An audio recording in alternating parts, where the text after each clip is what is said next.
اگر زمان پلنکت از پلیلیست آهنگات بیشتر طول میکشه، احتمالاً داری اشتباه انجامش میدی. این تمرین میتونه یه هسته مرکزی فوق‌العاده قوی بسازه که قدرت همه حرکاتتو بالا ببره. اسکوات، ددلیفت، حتی پولاپ. اما اگه یکی از این 10 اشتباه رایج رو مرتکب بشی، پلنکت از سازنده عضله تبدیل میشه به یه حرکت بیفایده و لرزان. بذار درستش کنیم. اشتباه شماره 1، عاشق زمانسنج شدن. اگه تنها هدفت اینه که از تایمر بیشتر دووم بیاری، داری هدف اصلی رو خراب میکنی.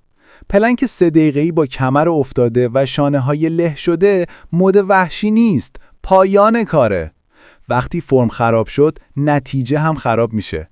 اول فرم درست، بعد شدت بالا. و وقتی فرم از دست رفت، رها کن، ریست کن و قوی‌تر برگرد. اشتباه شماره 2، دست‌ها رو روی هم گذاشتن. آسون به نظر میرسه، اما باعث خم شدن شانه‌ها، کاهش تنش مرکزی بدن و تبدیل پلنک به حالت استراحت میشه. به جاش ساعدها صاف روی زمین، کف دست‌ها چسبیده به زمین، محکم و قفل شده. اشتباه شماره 3، بالا نگاه کردن.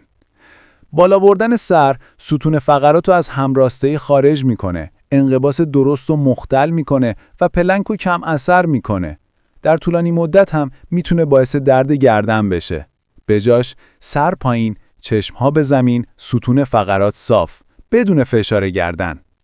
اشتباه شماره 4، خوابیدن عضلات شکم. اگه شکم تو پلنک در حالت استراحت باشه، هیچی ساخته نمیشه. به جاش آرنج هات رو انگار به سمت انگشتای پات بکش تا عضلات مرکزی فعال بشن.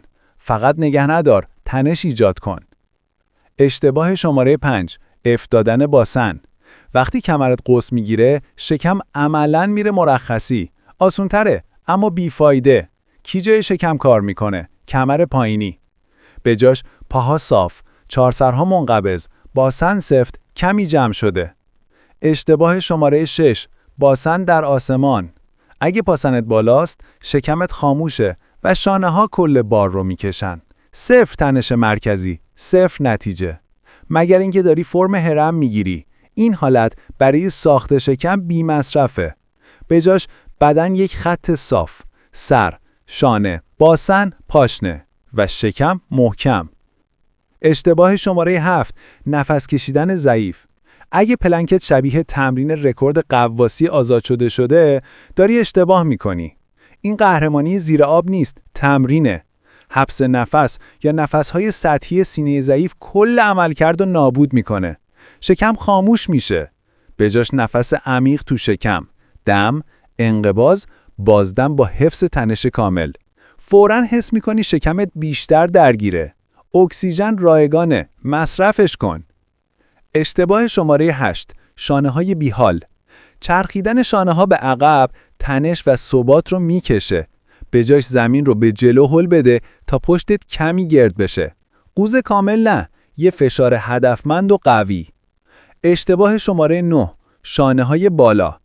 اگه شانه‌ها موقع پلانک به گوشات چسبیده، داری اشتباه میکنی.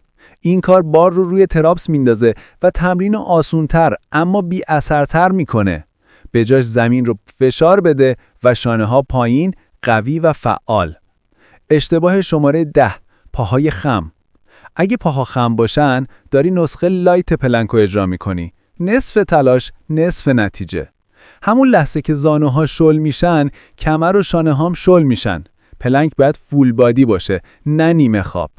به جاش پا صاف، 4 سر سفت، پاها نزدیک هم. فاصله زیاد پایداری و بالا میبره، اما تمرین رو آسون‌تر میکنه، نه بهتر. حالا به هم بگو تو کامنت ها چند ثانیه میتونی یه پلنک بی نقص نگه داری؟